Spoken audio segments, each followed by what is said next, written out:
ছোটবেলা থেকে এই চরমোনাই মাদ্রাসাকে কেন্দ্র করে অনেক আলোচনা শুনেছি।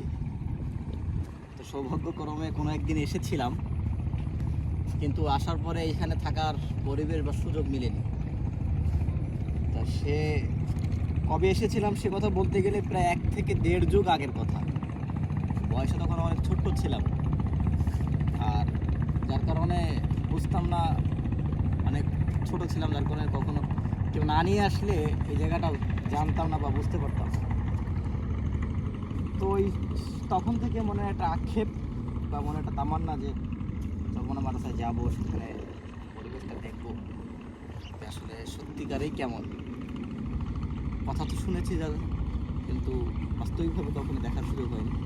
তো আমি যেখানে আছি এখানে হচ্ছে মাদ্রাসার আঙিনার পিছন সাইড বা মাদ্রাসা ভবনের পিছন সাইড, যেখানে লঞ্চ কাটতে দেখা যায়। মাহফিল যখন হয় তখন এই জায়গাটা বেশ মানে লঞ্চ দিয়ে ভরপুর হয়ে যায়। বিশেষ করে রাতের দৃশ্যটা কিন্তু অনেক সুন্দর, অনেক চমৎকার লাগে। বরিশাল লঞ্চগুলো তো অনেক বড়, আমরা যখন বিশাল লঞ্চ, যে লঞ্চের বিবরণ দিতে গেলে অনেক কিছু। এই লঞ্চগুলো যখন এখানে থাকে তখন এই পরিবেশের দৃশ্যটা অনেক সুন্দর লাগে। প্লাস